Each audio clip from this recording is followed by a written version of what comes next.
Shamanism is widely regarded within anthropology and the history of religions as humanity's oldest identifiable spiritual and psychological tradition, predating organized religion, agriculture, and written language.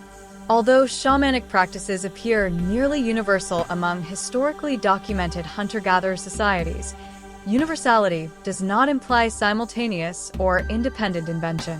When archaeological evidence, environmental pressures, mythic structures, neuropsychological models, and prehistoric migration routes are examined together, a coherent hypothesis emerges. Shamanism most plausibly originated in northern Eurasia, specifically within the Mammoth Steppe region of southern Siberia and Central Asia, between approximately 50,000 and 70,000 years ago. This region, encompassing the Altai Mountains and surrounding steppe, represents one of the most extreme environments occupied by Upper Paleolithic humans.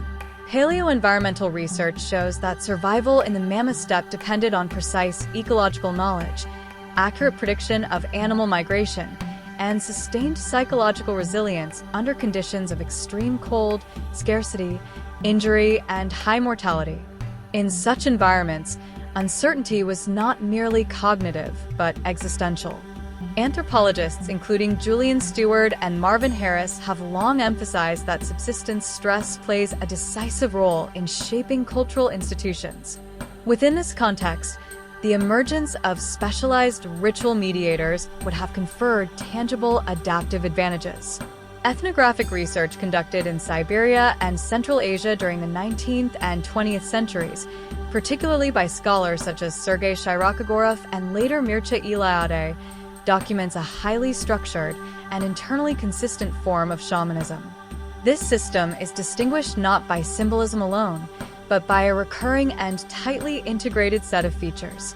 These include deliberate induction of altered states of consciousness, often through rhythmic drumming, the experience of soul flight or out-of-body travel, a tripartite cosmology consisting of upper, middle, and lower worlds, the presence of animal spirit allies, initiation narratives involving symbolic death and rebirth, and the shaman's role as healer, psychopomp, and mediator between human and non-human realms.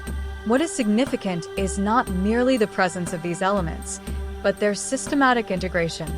Cognitive anthropologists and neuropsychologists such as David Lewis Williams have argued that altered states of consciousness produce patterned experiences that are culturally shaped and stabilized through symbolic systems. The Siberian shamanic complex represents one of the clearest and most coherent stabilizations of these experiences known in the ethnographic record.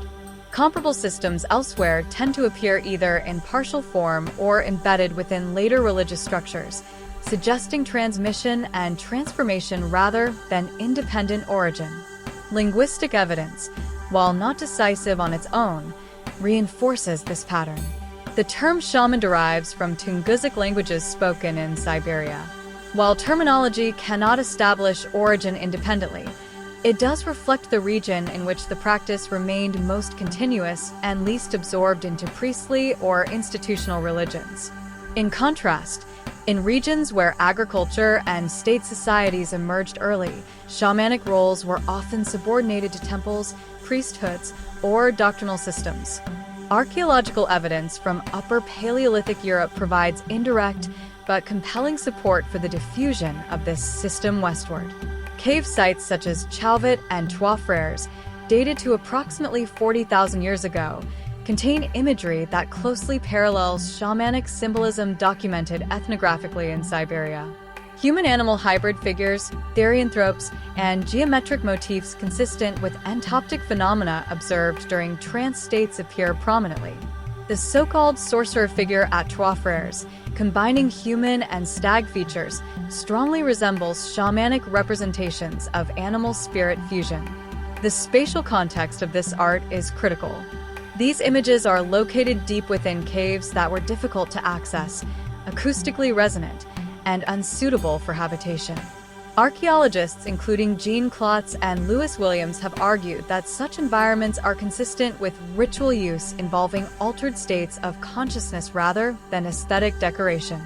The implication is not that shamanism originated in Europe, but that it had already developed elsewhere and was carried into Europe by migrating Upper Paleolithic populations. The most compelling evidence for a northern Eurasian origin lies in the peopling of the Americas. Archaeological, genetic, and linguistic research overwhelmingly supports a migration from Siberia into the Americas via Beringia before approximately 15,000 to 20,000 years ago. Every indigenous culture in the Americas, despite extraordinary geographic and cultural diversity, exhibits foundational shamanic structures. These include vision quests, animal guardians, spirit healing, soul journeying, and layered cosmologies. Importantly, these elements are not marginal but central to social and cosmological organization. Anthropologists have consistently noted that these traditions are foundational rather than derivative. They do not appear as later developments following settlement, but as core cultural frameworks. This strongly suggests that a fully developed shamanic system was already present prior to migration into the Americas. As a result, the origin of shamanism must predate this dispersal and must be located north of the American continents. Southern Siberia and the broader Mammoth Steppe region thus become not merely plausible, but necessary candidates. Africa presents a crucial but distinct case. Archaeological sites such as Blombo's cave demonstrate that symbolic cognition emerged in Africa well before 70,000 years ago, as evidenced by ochre use, engraved objects, and early burial practices. However, symbolism alone does not constitute shamanism. The specific cognitive technology of transmediated spirit negotiation, including structured cosmologies and specialized ritual roles, becomes archaeologically and ethnographically prominent after Homo sapiens dispersed into Eurasia and adapted to extreme environments. In this sense, Africa provided the neurological and symbolic foundations, while Northern Eurasia shaped those capacities into a distinct shamanic institution under intense ecological pressure. Taken together, the archaeological, ethnographic, cognitive, and migratory evidence supports a single most likely conclusion. Shamanism emerged among Upper Paleolithic hunter-gatherers in the Mammoth Steppe region of southern Siberia and Central Asia before the dispersal of humans into Europe and the Americas. From this origin point, it spread outward, adapting to local conditions and eventually fragmenting into regional traditions. With the rise of agriculture, social stratification, and state societies, shamanic roles were gradually transformed into priesthoods, mythologies, and institutional religions.